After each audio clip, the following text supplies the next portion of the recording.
I see genius. Друзья, всех приветствую! Сегодня поговорим о гибридных наушниках от компании Queen of Audio. Это дочерний бренд Kinera, и приходят они в средней по габаритам коробки с очень приятным оформлением, в лучших традициях Kinera. И на лицевой части здесь сразу написано название модели Aviation, а сверху есть логотип компании.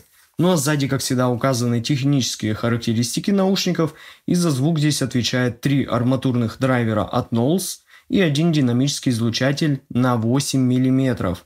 Но чувствительность наушников составляет 118 дБ, и они получили 39 Ом импеданс. На раскачку они довольно легкие, а еще тут можно увидеть график АЧХ. Ну и давайте рассмотрим комплектацию более подробно. Ну и первое, что нас здесь встречает, это 2 карточки. Одна с рекламой социальных сетей производителя, а другая с инструкцией по использованию. Но тут, думаю, и так все понятно. И на обратной стороне у нее тоже есть график АЧХ, спецификация. И здесь написано, что входит в комплектацию. Ну и давайте рассмотрим сами наушники, которые выглядят очень хорошо, имеют гладкий корпус. Изготовлены они из смолы. Корпус, кстати, немного здесь просвечивается на внутренней части. Можно увидеть немножко драйвера, но в целом-то он сам по себе довольно темный. Лицевая панель здесь реально по праву очень красивая. Она переливающаяся. В моем случае в стиле галактики, с такими маленькими звездами здесь сверху. И надписью Aviation на обоих наушниках здесь посередине. Но есть еще другой вариант оформления корпуса в стиле Mirage. Вы можете купить его, если, например, он вам понравился больше. Но что еще радует, это то, что здесь установлен стандартный разъем 2 пин, но немножко утопленный в корпус. И еще здесь недалеко есть одно акустическое отверстие. Вот так его, думаю, видно. Ну а сопло у наушников немного вытянутое и имеет 3 отверстия. И диаметр сопла, кстати, составляет 0,5 сантиметра. И из плюсов могу отметить, что у него есть небольшой выступ, за счет чего амбушюры здесь никуда не слетают и держатся реально очень надежно. Ну а посадка и эргономика у наушников очень хорошая. И они прилегают плотно к уху и не вызывают дискомфорта при длительном прослушивании.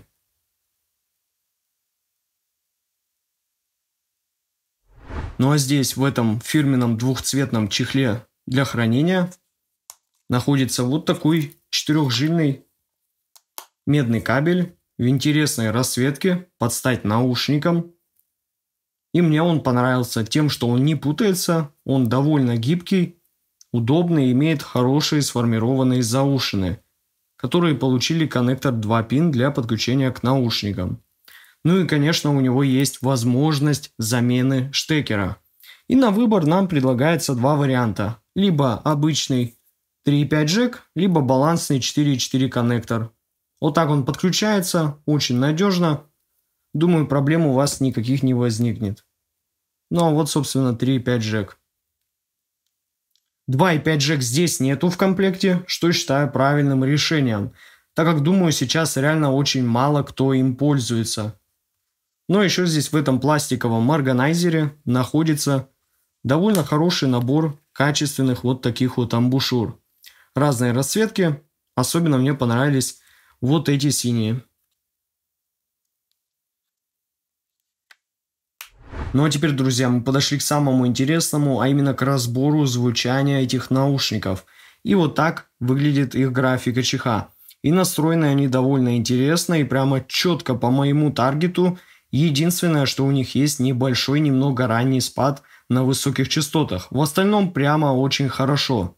Ну и как всегда начинаю разбор с низких частот. Как мы видим, исходя из графика, да и на слух, на низких частотах наушники демонстрируют довольно ровную и аккуратную возвышенность. С небольшим таким акцентом на мидбасе, нежели на саббасе. Но он имеет хорошую глубину и объем, но наушники, конечно, точно не попадают под категорию басхедные. Но количественно баса здесь в достатке, ровно так, как я и люблю. а мидбасовая область здесь на слух ощущается более выраженной и с большим акцентом на себе. И меня порадовала отличная прозрачная текстура с хорошей массой и отличным контролем без утечек в среднюю часть диапазона. Касаемо скорости отработки атак, все тоже довольно хорошо. Удар баса и кика четкие, выделены на атаку, а затухания здесь получились плавными и довольно продолжительными. Что касаемо средних частот, то здесь явное заметное присутствие воздуха, особенно выделенного у вокальной части, так и добавочная прозрачность с отличным и проработанным пространством, в котором инструменты не теряются и звучат четко и раздельно, даже в тяжелых перегруженных жанрах. Но в прямо жесткую аналитику как-то явно эта модель не уходит. И имеет больше такую музыкальную теплую сторону. И хочу сказать, что они мне очень напомнили Freya 2.0 из последнего вот что я слушал. Но вот вокал звучит не тонко, имеет отличный вес и энергию с правильным и широким заполнением пространства, без эффекта глухоты и темноты. Он немного выдвинут вперед, то есть его постановка достаточно уже знакомая, думаю, для многих.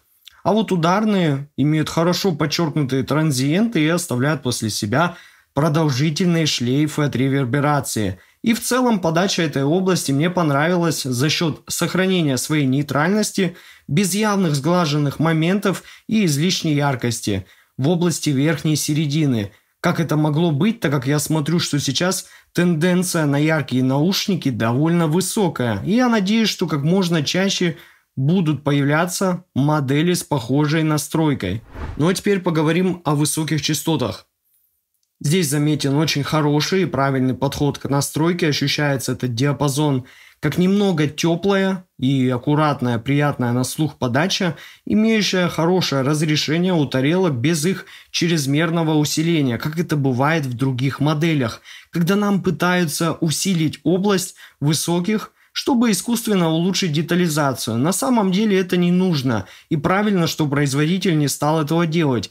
Если с вашим слухом все в порядке, то высоких частот вам здесь будет в достатке. Их ровно столько, сколько надо. Единственное, что, как по мне, не помешало бы немного подтянуть этот спад после 10 кГц, так как там есть еще достаточное количество нужной информации. Но несмотря на это, здесь имеется хорошее ощущение воздушности и вполне выделенной техничности, которой хватит для более тяжелых жанров, так как наушники не сливают звук в единое целое и стараются отработать каждый удар по тарелке четко и раздельно. Но звуковая сцена и визуализация в наушниках Queen of Audio Aviation получилась хорошо проработанной в ширину, то есть здесь нету эффекта искусственной растянутости образов, и в итоге мы имеем довольно оптимальное и вполне широкое построенное полотно, да и хороший уклон в глубину здесь тоже радует. Ну а вывод по данной модели наушников у меня получился таков. Queen of Audio Aviation получились отличными наушниками для спокойного и музыкального путешествия с музыкой буквально по галактике. Тут есть и хорошее уверенное количество баса с прозрачной текстурой и весомые нейтральные средние частоты, без излишней ненужной яркости, которые просто хорошо дополняются аккуратными детальными высокими частотами. Определенно рекомендую их к покупке. Ссылка на покупку наушников находится в описании и в закрепленном комментарии под видео. Подписывайтесь на мой канал и не забывайте ставить лайки. С вами, как всегда, был IC Genius. Спасибо всем за просмотр, всем удачи и пока.